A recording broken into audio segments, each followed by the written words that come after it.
Good evening. Thanks for joining us. First on News 2 at 6 o'clock, video posted to social media shows a group of young men firing several automatic weapons in an out-of-control neighborhood New Year's Eve display. Those bullets hitting a church and possibly several nearby homes. News 2's Bess Cashley tracked down where that video was shot, and she also spoke to the church's pastor. She is live in the newsroom tonight.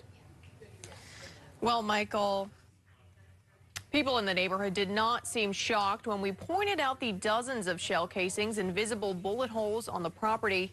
In fact, the pastor of the church told me they did not have an evening service on New Year's Eve because of the possibility of stray bullets.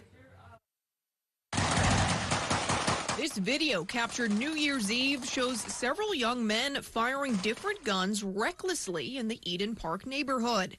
Dozens of rounds flying in different directions. It's a disturbing and sometimes deadly activity on holidays. Just this week in New Orleans, a Westwego man was killed when a celebratory bullet like these pierced his home. Based on the church in the background of these videos, we were able to locate the corner where this took place, Odell and North 47th. Pastor Rick Reams and his wife moved into this church in August. He said God called them to the area to try and make a difference. People need to realize that life can be better and that life is valuable.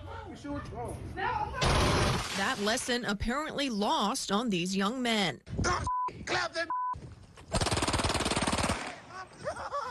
In the lot next to the church, I picked up around 50 spent shell casings. The lawn riddled with bullets, and just a few yards away, bullet holes in the church's daycare building. Luckily, Reams decided to have Sunday service that morning and not New Year's Eve night. We actually chose not to have services at what is known as a watch night for those reasons. Not because of the area, but that's just something we've always believed in. Because, you know, like someone wisely said, a bullet has no name on it. Despite the damage, Reams and his wife say they aren't scared for their or their congregants' safety. Rather, looking at this as an opportunity to advance their mission. It's unfortunate. It makes my heart very sad, you know. But at the same time, I'm not discouraged. I'm encouraged because that's when light shines brighter in darkness. As I reported on Monday, Iberville Parish took a proactive approach to cracking down on New Year's Eve gun shooting and arrested several people.